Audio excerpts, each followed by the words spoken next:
Assalamualaikum Pak. Waalaikumsalam warahmatullahi wabarakatuh. Gimana kabarnya Pak hari ini Pak? Sehat-sehat Bu, Bu. Iya. Saya biasa di Bandos. Iya, mohon maaf ya Pak mengganggu waktunya untuk hari ini. Iya. Ini Pak saya ada tugas dari pendidikan guru penggerak. Ya, sama Bu. Dari Bapak terkait pengambilan keputusan gitu Pak. Dan ada beberapa hal yang ingin saya sampaikan atau tanyakan kepada Bapak. Nah, enggak Bu. Silakan Bu, silakan. Ini nih Pak, selama ini bagaimana Bapak dapat mengidentifikasi gitu Pak kasus-kasus yang merupakan termasuk dilema etika atau bujukan moral gitu Pak? Jadi cara mengetahui atau gimana Bu? Ya, mengidentifikasi bahwa dia termasuk dilema etika atau bujukan moral gitu. Ya, kan dilema etika kan muncul kalau ada konflik kepentingan, ya. Atau misalnya ada ketidaksesuaian antara keputusan dengan prinsip individu-individu. Jadi untuk mengidentifikasinya, saya tinggal melihat respon dari prinsip-prinsip individu yang sedang bermasalah gitu ya.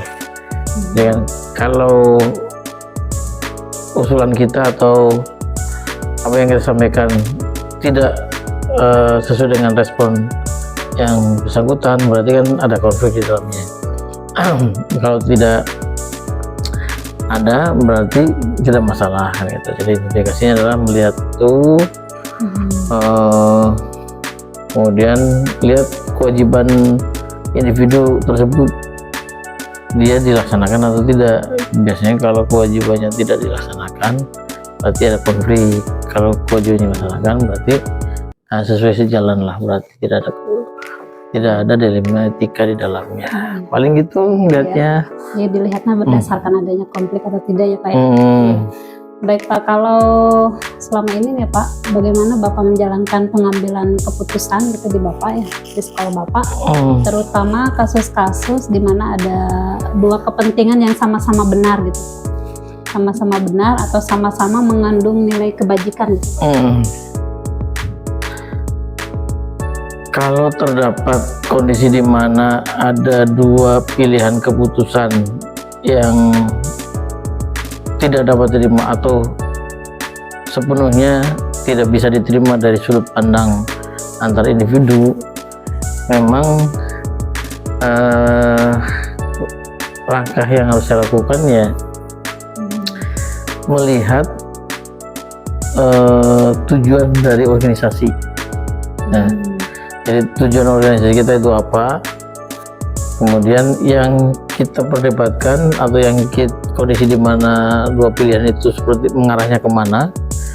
Kalau ketika menyelesaikan masalah menjauhi dari tujuan organisasi bersama, maka harus kita kesampingkan. Tapi kalau menyelesaikan masalah itu demi untuk mencapai tujuan organisasi, maka itu yang kita gunakan atau kita pakai untuk penyelesaian masalahnya. Jadi tidak melihat per individunya, tapi melihat tujuan organisasi kita itu apa sih, buat apa ya. Kalau membela A ternyata melenceng dari organisasi, berarti nggak usah. Kalau membela B ternyata sesuai dengan tujuan organisasi, itu yang harus kita pakai, karena itu sudah menjadi kesepakatan bersama. Jadi ada tujuan bersama yang lebih diutamakan. Gitu. Nah, langkah-langkah konkretnya tuh Pak, atau prosedur seperti apa yang biasa Bapak lakukan? Prosedurnya apa ya? Langkah konkretnya gitu. Ya, pertama yang mengenali bahwa ada nilainya. Yang pertama mengenali nilai-nilai yang saling saling bertentangan, mengenai nilai, kemudian menentukan siapa yang terlibat di dalamnya, kemudian tentu kumpulkan fakta ya, fakta-faktanya seperti apa. Tapi harus diingat bahwa kita punya tujuannya adalah ini, maka nilai-nilai yang mengarah ke sana, mengarah ke tujuan kita apa, kemudian siapa yang dalam yang terlibat, yang sesuai dengan jalur tujuannya, ya. Kemudian lihat fakta-faktanya, misalnya A melakukan begini, B melakukan begitu, ya, mana yang mengarah ke tujuan tadi, ke tujuan. Kemudian langkahnya lagi adalah menguji benar atau salahnya. Kemudian apa ya? Tadi berapa langkah tadi, berempat ya?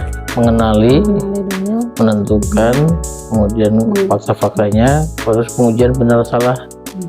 Kelimanya apa ya, prinsip apa ya sebenarnya, prinsip bersama bahwa pendapat itu bisa diterima oleh semua orang. Apa namanya, prinsip resolusi mungkin namanya, prinsip resolusi. Yang paling itu. Terakhir mungkin dia menurut pendapat banyak orang, paradigmanya itu A betul atau B salah itu harus juga menjadi pertimbangan gitu. Nah, jadi paradigma sosial besar lah yang dilakukan seseorang itu. Banyak keadilan dengan kasih sayang gitu. Oh, bukan nama gitu. Nah, susah sih. Nah, seperti itu. Bagus sekali ya Pak. Ada langkah-langkah konkretnya seperti itu ya Pak ya. Nah, yang paling efektif nih Pak, yang dianggap paling efektif dalam pengambilan keputusan pada kasus dilema etika itu yang paling efektif. Paling efektif yang sesuai dengan tujuan organisasi. Seperti itu. Yang sesuai dengan tujuan, baik dan benar. Berarti pengujian benar atau salahnya oke, paradigmanya oke, benarnya. Kemudian prinsip-prinsip yang menyebutkan bahwa yang di antara itu siapa yang benar, itu yang dipakai. Yang terakhir sekali tentu saja adalah intuisi dari saya sendiri atau kepala sekolah, apakah keputusan A berpengaruh atau keputusan B memiliki dampak yang bagaimana gitu. Jadi ada uji dulu ya Pak. Pengujiannya gitu. Uji intuisi betul. Nah, pertanyaannya susah soalnya. Ini Pak, kalau dalam pengambilan keputusan tentu ada tantangannya Pak ya. Nah, yang sering Bapak hadapi apa nih? Tantangan mengambil keputusan. Kalau tantangan mengambil keputusan apa ya?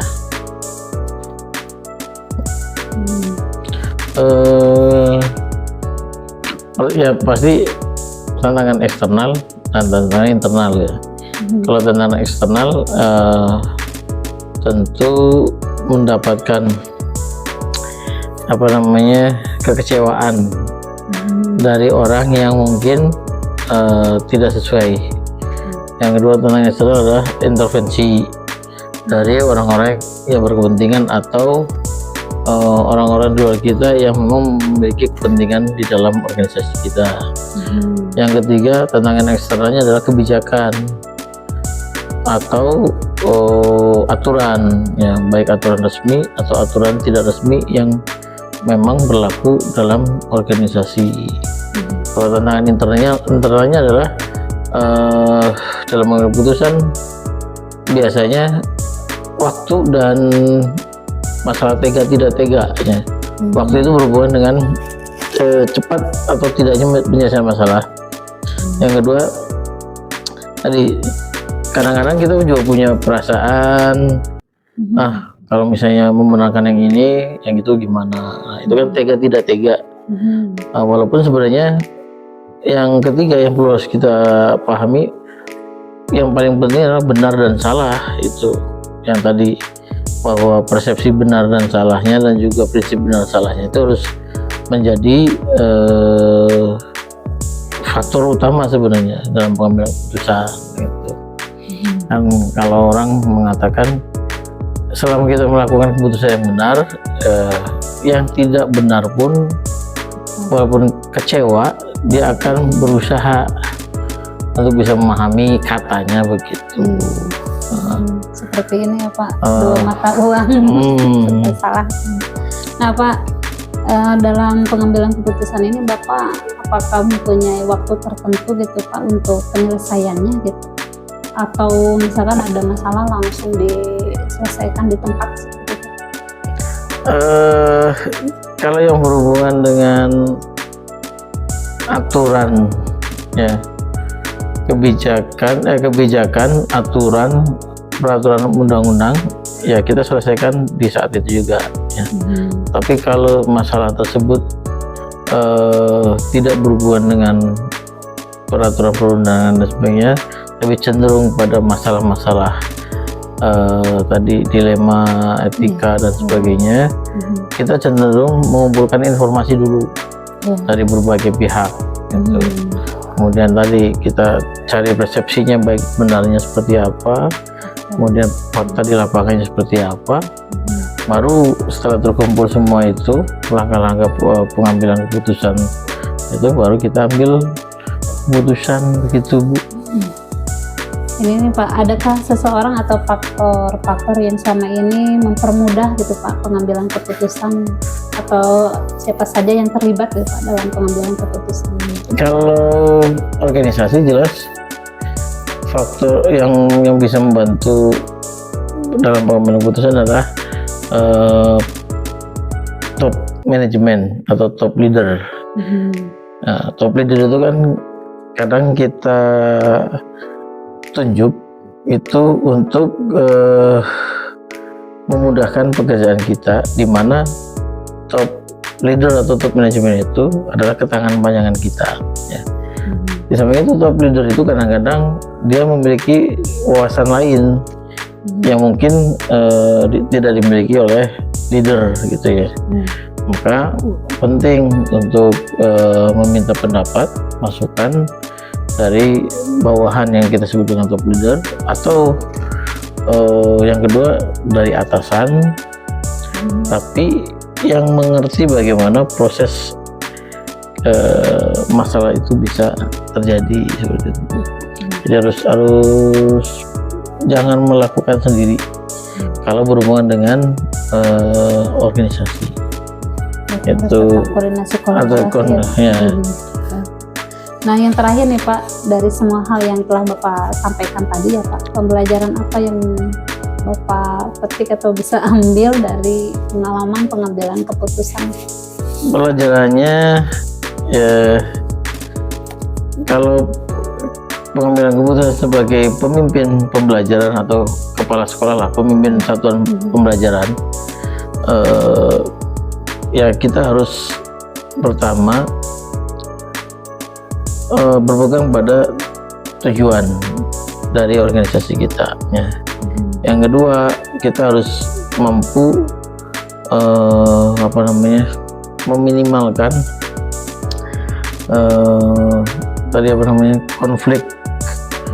konflik kepentingan di dalam anggota-anggota organisasi tersebut. Yang kemudian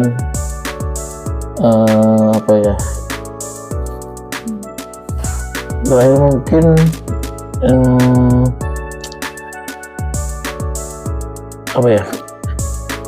pengetahuan kita berhubungan dengan permasalahan itu harus kita buka ya.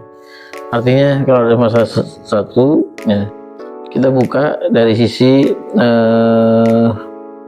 persepsi yang berlaku umum di masyarakat ya. Dibuka seperti apa, kemudian tadi oleh kita, kemudian berhubungan dengan prioritas tujuan gitu Bu. Aduh susah pertanyaannya Bu, jadi bingung gitu ya. Sudah Bapak, terima kasih sekali, banyak ilmu dan pengalaman yang bisa saya ambil dari apa yang sudah diutarakan oleh Bapak. Terima kasih banyak Bapak. Sama-sama Bu. Mudah-mudahan Bapak sehat selalu ya Pak. Ya. Ya mari Pak. Waalaikumsalam warahmatullahi wabarakatuh.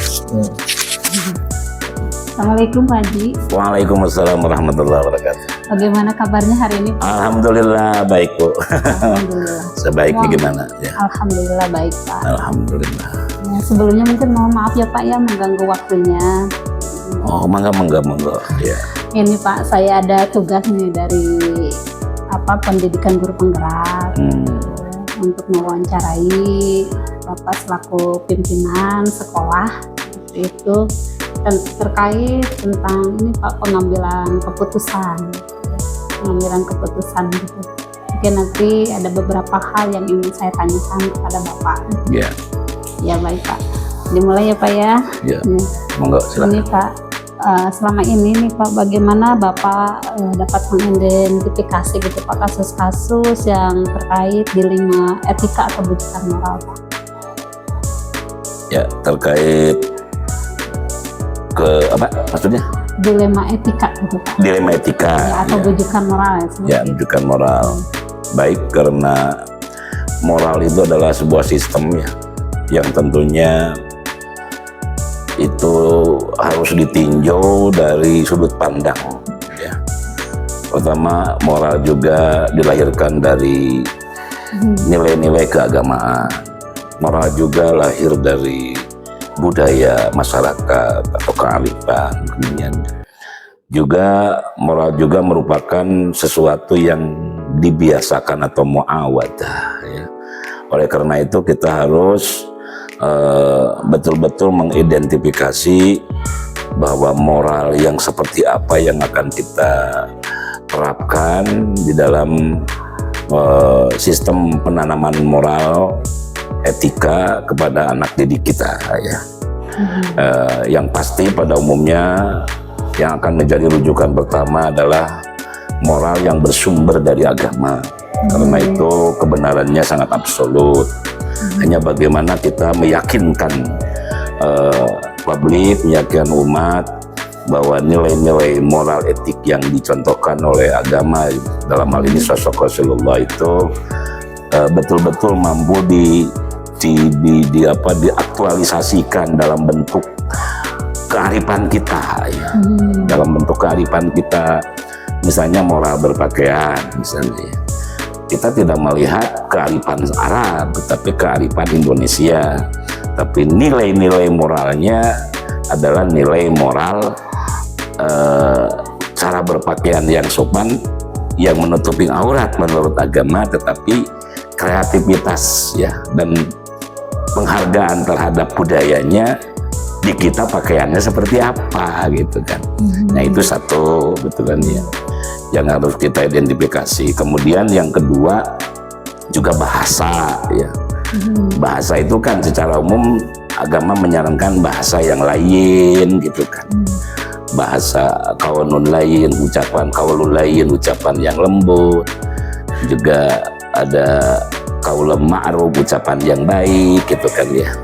Akan tetapi ini semua juga harus diidentifikasi. Bahasa-bahasa yang ada di masyarakat kita, terutama bahasa ibu, juga itu bahasa mana yang baik menurut budaya kita.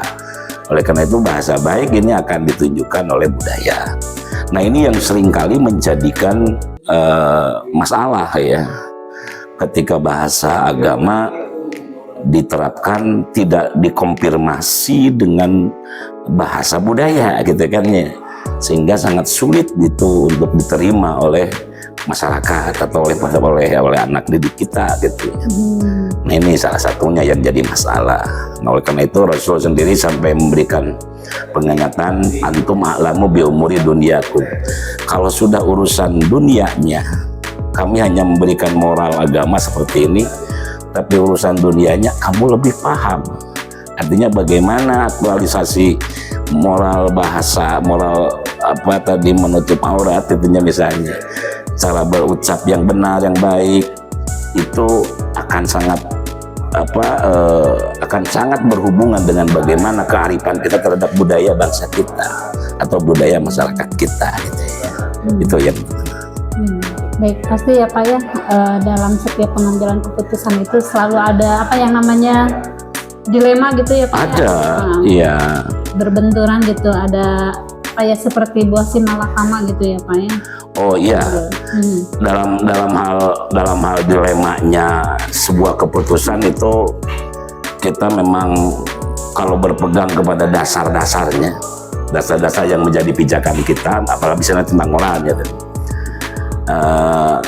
kita akan bisa menerapkan tentunya dengan cara-cara bertahap ya, supaya tidak menjadi dilema ya.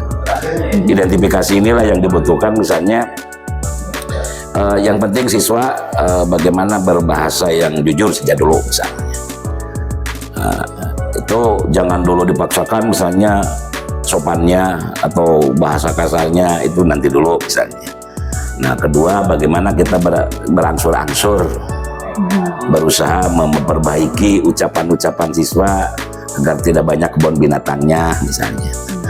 Nah, ini dilema kalau sekaligus kita misalnya menerapkan harus seperti ini sebetulnya akan menjadi dilema, sebab satu sisi ya, siswa misalnya di masyarakat itu bergaul dengan bahasa masyarakat gitu ya. Apalagi kalau komunitas yang mereka gelutinya atau ikutinya misalnya terminal, itu kan berbeda ya. Nah, makanya kita juga harus narik dalam hal ini bagaimana mencoba membiasakan ketika anak di sekolah dulu misalnya ya, seperti apa gitu ya. Nah, ini kita harus yakin bahwa sebuah keputusan yang diambil walaupun ini dilematis, tentunya dengan cara bertahap, dengan memperhatikan keadaan, insya Allah kita tidak akan tidak kontraproduktif insya Allah. Setahap demi setahap misalnya cara menanamkan. Baik Pak. Nah, selama ini nih bagaimana Bapak menjalankan pengambilan keputusan di sekolah Bapak yang Bapak pimpin ya, terutama untuk kasus-kasus di mana ada dua kepentingan Pak ya, yang sama-sama benar atau sama-sama mengandung nilai kebajikan yang seperti Bapak di sini. Cara mengambil keputusan ya, kita harus mengambil informasi yang benar. Kita harus mengambil informasi dan data yang cukup ya. Ini benar ya. Tapi apakah betul ya? Karena kita mengingat ya dalam Nabi pernah bersabda bahwa setiap kebaikan itu tidak mutlak baik, akan menyisakan keburukan walaupun tipis misalnya. Sejelek-jeleknya keburukan itu tidak bisa itu buruk semua, tapi tetap ada menyisakan kebaikan. Contoh kebaikan misalnya, kita pagi datang ke sekolah, mungkin ada keburukan, anak belum tersapa, istri mungkin belum tertolong ya, belum dihantarkan ke tempat kerja, ada sedikit ya kekecewaan mungkin di keluarga. Kita bagus di sekolah. Nah, ada. Jadi makanya di sini kita harus mencari data yang akurat tentang dilema ini ya, kalau kita harus baik di kantor tapi di rumah menyisakan sesuatu. Kemudian jelek misalnya kita kontrol jarak, tapi ada kebaikan mungkin ya. Dia di jalan nolong dulu orang sakit, ada yang kecelakaan kita tolong, itu juga ada. Makanya tidak boleh menjustifikasi seseorang itu dengan terlalu terburu-buru, tapi kita harus cukup informasi, data yang jelas gitu ya, sehingga baru kita mengambil sebuah keputusan dengan arif gitu ya, dengan bijak gitu ya. Walaupun dilematis itu kan. Iya. Kalau secara prosedural Bapak, langkah-langkah yang Bapak lakukan seperti apa dalam pengambilan keputusan? Kita tahu bahwa pengambilan keputusan itu pertama ya tadi identifikasi ya, identifikasi keputusan, kemudian kita harus betul-betul mendapatkan informasi ya yang cukup tentang apa yang akan kita putuskan itu ya. Jangan sampai setengah-setengah. Kemudian kita juga jangan lupa yang kita puaskan itu adalah masyarakat yang berbeda-beda ya, guru, siswa itu. Makanya di sini harus memberikan pilihan-pilihan ya, atau alternatif ya. Agama juga mengajarkan khiyar kan gitu ya. Jangan sampai kalau saya bisa ini ya ini, kalau nggak bisa coba ini misalnya, kalau tidak bisa lagi bisa ini. Kita juga kan seperti itu kan ya. Anak itu misalnya harus pintar mengucapkan, menalar dan mempraktekkan. Tapi kalau tidak bisa, minimal bisa mempraktekkan saja. Walaupun tidak bisa menjelaskan, itu juga sudah ada pilihan, ada alternatif yang bisa memuaskan ya ketika kita mengeluarkan sebuah keputusan. Contoh dalam penilaian misalnya kan, kalau kita tidak bisa menilai dalam bentuk tes, mungkin non tes ya, untuk dia gitu ya, pengamatan kayak gitu kan, apakah pengukuran gitu ya. atau yang lainnya bisa dilakukan. Kemudian selanjutnya kita menentukan pilihan dari sejumlah alternatif tadi, mencoba melakukan alternatif mana yang lebih tepat kita ambil. Nah, kemudian kita coba terapkan keputusan ini seefisien mungkin. Yang kita ambil, kita terapkan seefisien mungkin, karena keputusan yang efisien itu bukan berarti keputusan sederhana ya, akan tetapi memberikan ruang untuk mendapatkan peninjauan kembali dan memperbaiki lagi keputusan kita. Jadi kalau keputusannya terlalu ideal gitu, terlalu merangkum semua yang ada, itu membuat orang itu tidak bisa memberikan respon sebetulnya, menutup gitu ya. Tapi bikinlah keputusan yang efisien, sederhana gitu kan ya. Tapi juga jangan lupa kita akan bersama-sama meninjau kembali keputusan itu. Makanya langkah terakhir ada review kembali keputusan yang dibuat ya.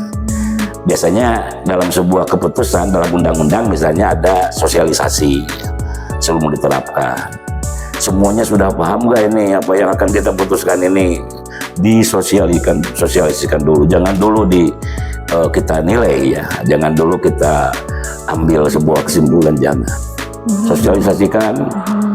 Kalau sudah dapat respon dari semua pihak gitu ya, maka itu insya Allah nanti keputusan kita ini keputusan yang betul-betul mendapatkan perhatian dari semua pihak dan akan bertanggung jawab dilaksanakan oleh semuanya. Iya, baik Pak. Lalu yang ini Pak, hal yang selama ini Bapak anggap efektif gitu, yang paling efektif nih dalam pengambilan keputusannya gitu, terutama untuk kasus yang dilema etika tadi, yang paling efektif yang pastikan kita merujuk kepada kebenaran yang absolut ya, agama misalnya, nilai-nilai yang absolut benarnya. Namun kita juga siapkan model-model pembiasaan, model-model implementasi dalam sistem moral atau sistem nilai yang akan diterapkan itu dengan pilihan-pilihan alternatif ya.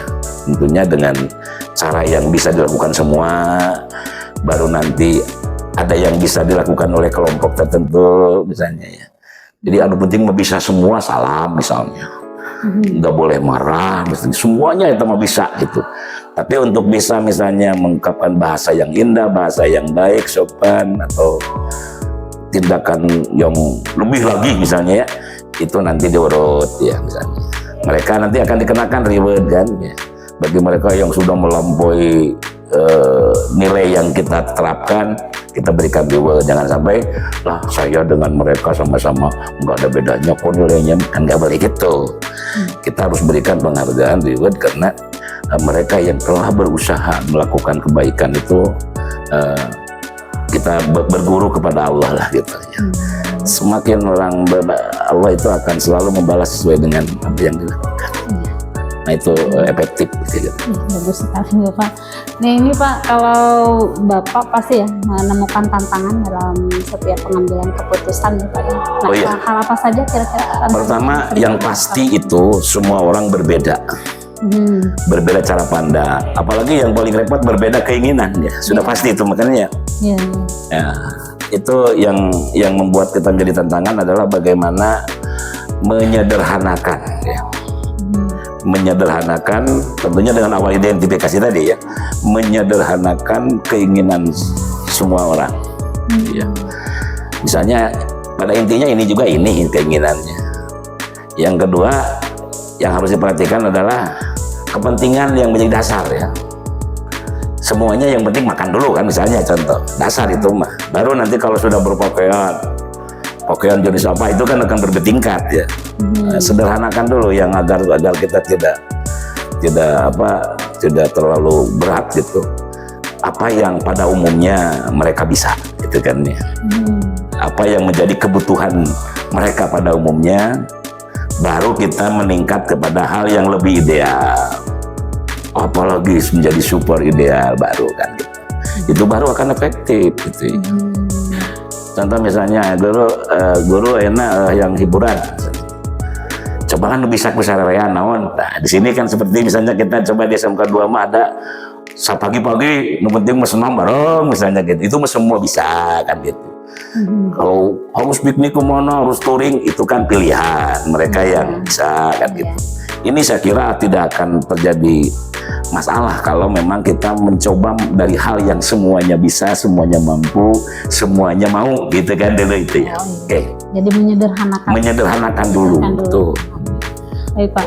Nah pada saat Bapak menemukan permasalahan ya atau penyelesaian kasus dilema etika, apakah Bapak menyediakan waktu khusus untuk penanganan gitu atau langsung di tempat diselesaikan gitu Pak? Langkah-langkah penyediaan waktunya Pak, apakah Bapak dijadwalkan nanti kalau ada masalah nih, Bapak jadwalkan nanti gitu ada waktu khusus atau langsung diselesaikan di tempat? Oh kita punya waktu Bu, punya ruang betulnya, ada ruang untuk guru, ada ruang untuk kelas ya, tenaga administrasi, ada ruang untuk siswa juga. Kita kadang ada waktu untuk ketemu OSIS misalnya, dan kita juga ada waktu untuk melayani mereka gitu. Misalnya dalam Jumat Istighosah bersama kita masuk gitu kan, ada waktunya gitu ya, sehingga mereka juga tidak sembarangan datang kepada kita, karena mereka juga sudah diberikan kesiapan. Misalnya hari Sabtu, kalau saya di sana masuknya hari Sabtu misalnya, anak itu silakan ini ruang kita, pakaian juga bebas misalnya, tapi kita ini ada ruang untuk bersama, silakanlah unek-unek lain-lain kita. Nah untuk siswa itu kadang guru juga sama hari Sabtu, kadang bawa anak hari Sabtu, mau bawa keluarga juga boleh gitu. Jadi ada ruang yang memang kita akan hadir pada waktunya karena kita sudah luangkan. Nah, di samping memang kita sudah ada ruang-ruang yang khususnya ruang rapat khusus. Kita akan rapat khusus dengan tenaga administrasi, kita ada rapat khusus dengan tenaga pendidik gitu kan. Kita juga ada pertemuan khusus dengan BP misalnya, dengan pihak-pihak lain pemangku kepentingan di sekolah itu kan, semuanya harus mendapatkan jadwal tertentu dari kita untuk mendengar, kemudian bagaimana mendapatkan keluhan dari masalah-masalah mereka itu ya, supaya mereka juga siap-siap ya. Saya ingat waktunya harus ya, karena ada ruang yang disediakan untuk bisa berkonsultasi tentang masalah ini. Oh, jadi diberikan jadwal gitu. Ada jadwal karena sebelumnya kan semuanya ditangani oleh masing-masing piknya ya, sudah ada piknya masing-masing kan, misalnya kesiswaan, kemudian juga BP kan, masalah itu kan akan balik kelas gitu kan, akan dihadapi dulu oleh mereka. Mereka juga disediakan waktu untuk menyampaikan konsultasi, berkonsultasi. Kadang mungkin untuk coaching juga kita siapkan gitu. Karena itu juga bagian yang harus tersedia memangnya, karena tidak mungkin dilayani oleh semuanya oleh para wakil kepala sekolah, kan tidak mungkin. Ada mungkin yang ketataran kebijakan itu kadang harus berakhir dengan bertemu dengan kita gitu ya. Okay. Nah baik Pak, dalam pengambilan keputusan ini apakah ada seseorang atau faktor-faktor yang bisa mempermudah gitu Pak, yang membantu Bapak dalam pengambilan keputusan ini yang dilibatkan gitu Pak maksudnya? Oh tentu, karena kita juga menyadari kita tidak menguasai seluruh masalah yang ada di tempat kerja kita atau di instansi kita ya. Sejak kita juga membagi tugas dan membagi urusan, maka kita juga tentunya akan memanfaatkan potensi-potensi yang ada dari teman-teman kita ya, para wakil gitu, kemudian bagi kelas dan seterusnya itu. Jadi kita akan selalu, kita tidak pernah merasa berhasil dengan sendiri. Kita berhasil tentunya dengan kolektif kolegial, artinya keterlibatan semua. Pak, ini mungkin pertanyaan terakhirnya Pak. Nah dari semua hal nih Bapak yang telah Bapak sampaikan tadi ya Pak, pembelajaran apa yang Bapak bisa ambil atau petik gitu, dari pengalaman pengambilan keputusan Pak? Terutama yang dilema gitu, yang dilematis. Baik, ini sebuah keindahan ya, kepuasan apabila bisa menyelesaikan urusan yang begitu pelik ya, yang dilematis ya. Makanya ada 3 hal yang di dalam Al-Quran itu dinilai amalan terbaik gitu ya. La khaira fi katsirin min najwahum. Tidak ada yang mereka saat ini menjadikan perbincangan, trending topik dan lain-lain. Tidak ada yang lebih hebat kecuali amal robi sadaqah, bagaimana membantu orang. Yang kedua, islahin, atau bagaimana menyelesaikan permasalahan tadi yang konflik, yang dilematis, islah, melakukan jalan, mencari jalan alternatif terbaik. Ini sesungguhnya kepuasan kalau kita bisa melewati. Ini manajemen konflik ya. Manajemen konflik kan ya. Kenapa ada manajemen konflik itu kan karena berawal dari indahnya kalau konflik itu bisa selesai menjadi energi yang luar biasa. Yang menurut tangga mementos pasiatnya rukun sono kan gitu ya. Seseger deui terus masih apa gitu kan. Betul Pak. Nah itu. Jadi ada itu. Kemudian ketiga al-ma'rufin atau berbuat baik. Jadi itu kepuasan tersendiri, tantangan untuk bisa melewati semuanya gitu ya. Bisa memecahkan masalah itu luar biasa. Walaupun kita tidak mungkin bisa menyelesaikan secara keseluruhan, ya. Tapi setidaknya bisa mengurangi gap tidak atau mendekatkan kepada kepuasan saja sudah bagus. Karena puas itu tidak mungkin terjadi. Ya, Ridhonas itu sesuatu yang latu drop ya, tidak mungkin orang bisa puas semua, hanya paling tidak mendekatkan. Ya, baik Bapak, terima kasih. Mungkin ini dari perbincangan ini banyak sekali gitu ya, ilmu pengalaman yang bisa saya Sama-sama Bu, sama-sama ya, sama-sama. Selamat ya untuk menjadi guru penggerak terus. Ya, terima kasih Bapak ya. Sama-sama Bu, sama-sama. Mari Pak. Ya, waalaikumsalam warahmatullahi wabarakatuh.